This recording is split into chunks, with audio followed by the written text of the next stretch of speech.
तर नमस्कार मित्रांनो, जय शिवराज, शुभ सकाळ. सकाळी 4 वाजता उठून मी पाचवरून निघालो आणि आमचे परममित्र सचिन दादा वेखंडे आणि शिवा हे पण निघाले. तर मित्रांनो, आज आपण आलेलो आहोत धोडप या गडावर. गिरिदुर्गाचा प्रकार आहे.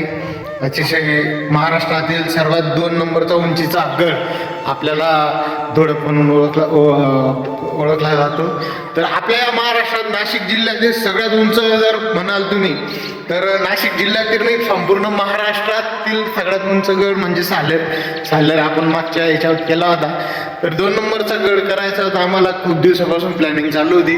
म्हटलं चला आता, मग मित्रांनी फोन केला आणि ते निघाले तिकडून आणि मी एकटाच निघालो. तर संपूर्ण इतिहास मी तुम्हाला वरती गडावर जाता दाखवेल. तोपर्यंत तुम्ही बघू शकता या साईडला.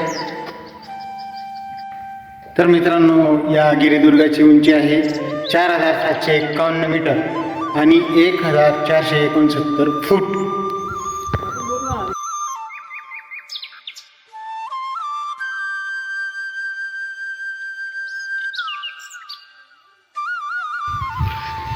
तर जय शिवराय भावांनो, तुम्ही बघू शकता अर्ध्या तासाच्या चालल्यानंतर आम्ही नॉर्मल बुरुजापर्यंत आलेलो आहे. मागे माझ्या पाठीमागे जो दिसतोय तो बुरुज आहे. इकडच्या साईडला तुम्ही बघू शकता, या साईडला बगलांच्या पर्वतरांगा आहे ज्या छोट्या छोटे. पण वरती गेल्यावर आपल्याला जेव्हा तिकडची साईडने आपण जाऊ तेव्हा 3.5 शक्तिपीठांपैकी एक सप्तशृंगी आईचं सप्तशृंगी गड आपल्याला या किल्ल्यावरून, या गडदुर्गावरून बघायला मिळतो. एकदम असं घनदाट असं जंगल आहे. पायवाट तुम्ही बघू शकता की अतिशय खडतर अशी आहे.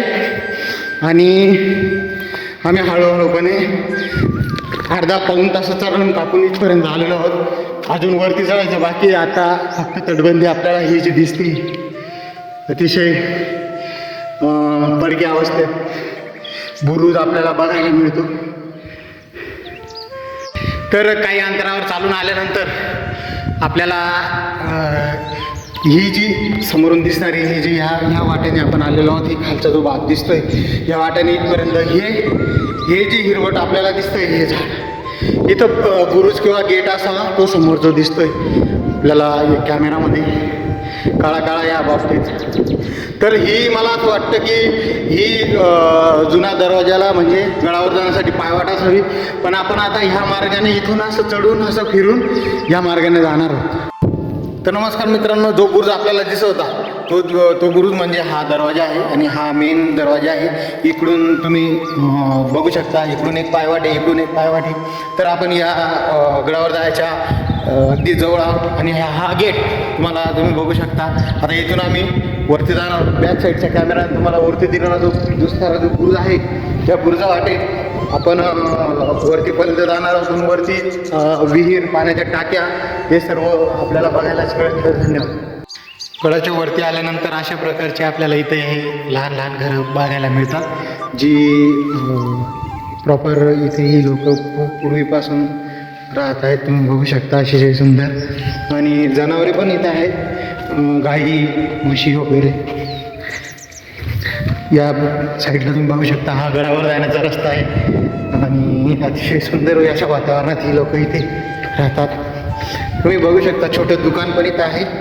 इथे तुम्हाला हॉटेल, पाणी, बॉटल, चहा, लिंबू, सरबत, कुरकुरे इत्यादी मिळतील. अतिशय छान असं आहे. तर नमस्कार भावांना, थोडं पुढे आल्यानंतर ही विहीर तुम्ही बघू शकता. या साईडच्या कॅमेऱ्याने मी दाखवतो. तर ह्या विहीरला आतमध्ये पण पूर्वीच्या काळी इथून जे पाणी घेतलं जायचं पिण्यासाठी, आंघोळ वगैरे करण्यासाठी, तर यामध्ये जाण्यासाठी मार्ग आहे. तुम्ही बघू शकता आमचे मित्र ह्या साईडने जात आहे. तर खूप सुंदर असं मध्ये मला असं वाटतं अतिशय सुंदर असं हे असावं.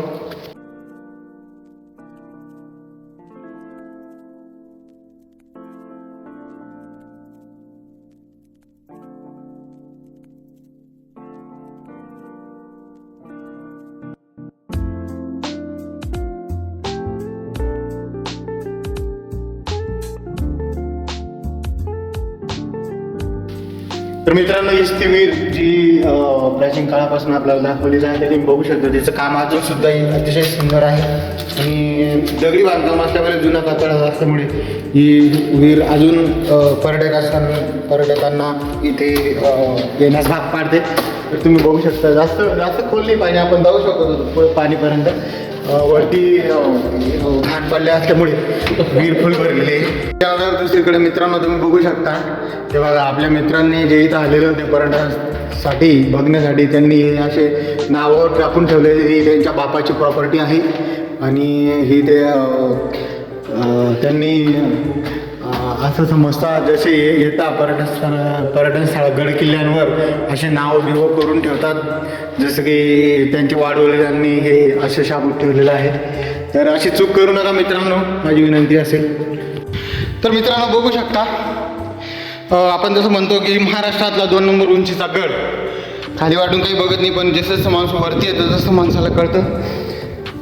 बॅक साईडने तुम्ही बघू शकता, तिकडच्या साईडने वातावरण अगदी सुबक आहे. 11 वाजलेले आहेत. कातळात कोरलेल्या पायऱ्या आपल्याला दिसतील, ज्या अजूनही तशाच आहेत. दरवाजाकडे जाणारा पायरी मार्ग हा खूप दगडांनी भरलेला आहे. वरती आल्यानंतर जंगल कमी होऊन जातं. इथे काही दगडांची पूजा केलेली आहे. तुम्ही बघू शकता किती काळा पाषाण असा दगड आहे. वातावरण इतकं छान आहे. तर हिवाळा आहे आणि ह्या वर्षाअखेरीचा शेवटचा गड असू शकतो किंवा एखादी गड आपण अजून सर करू शकतो. वरती आल्यानंतर आपल्याला कातळात कोरायला पायऱ्या बनवून भेटतात. त्याचबरोबर शासनाने केलेले लोखंडी शिडी आपल्याला बघायला मिळते. पण ही जुन्या कृत्रिम पायऱ्या आपण बघू शकता. तर नमस्कार मित्रांनो, जय शिवराय. तुम्ही बघू शकता की वरती आलेलो, वरती आपल्याला खाली जो गेट लागला तसाच बुरुज आणि गेट वरती लागलेला आहे. तरी तुम्ही बघू शकता आमची मंडळी खूप थकलेली आहे आणि त्या माझ्या मागे येत आहे. खूप लांब असा राऊंड मारून थोडं या गडाला यावं लागतं. आणि तर नमस्कार मित्रांनो, गडाच्या अंतिम टप्प्यावरती आपण आलेलो आहोत. तुम्ही बघा, कातळात कोरायला पायऱ्या आपल्याला इथं दिसतील. इथून तुम्ही बघू शकता. तर हा मार्ग आता वरतीपर्यंत किती लांबपर्यंत जातो तुम्ही बघू शकता. भास्करगडाला पण असाच सीन होता.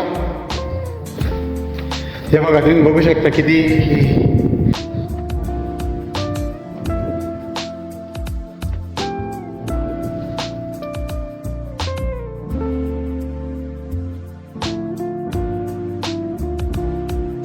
वरती आल्यानंतर तुम्ही बघू शकता आपण गेटच्या जवळ आहे आणि इथं फारसी भाषेमध्ये हा शिलालेख लिहिलेला आहे. स्पष्टपणे उमटत नाही, पण बऱ्याचशा गोष्टी आपल्याला इथे बघायला मिळतात. इथून इथपर्यंत हे जे त्यांनी नक्षा केलेला आहे फारसी भाषेमध्ये.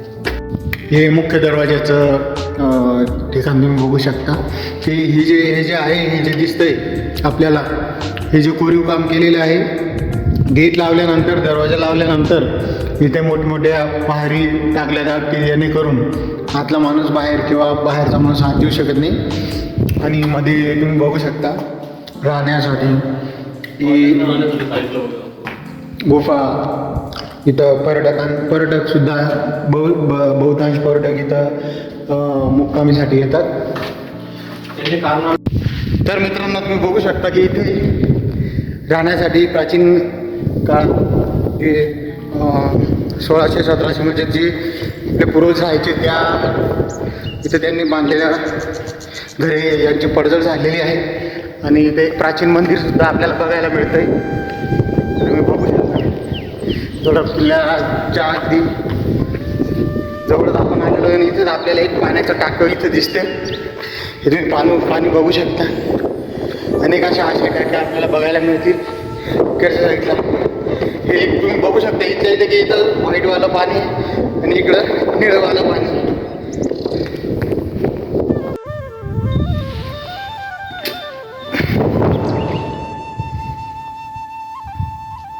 हे मित्रांनो, तुम्ही बघू शकता की किती खोल आहे. इथं पाण्याच्या साठवण्यासाठी असं अप्रतिम असं हे केलेलं आहे. तुम्ही बघू शकता. हे सौंदर्य आपल्याला फक्त सह्याद्रीमध्येच बघायला मिळतं. खूप सुंदर असा ट्रॅक आज झालेला आहे. तर मित्रांनो, आमचा ट्रॅक पूर्ण झालेला आहे आणि आता आम्ही थोड्याच वर्षात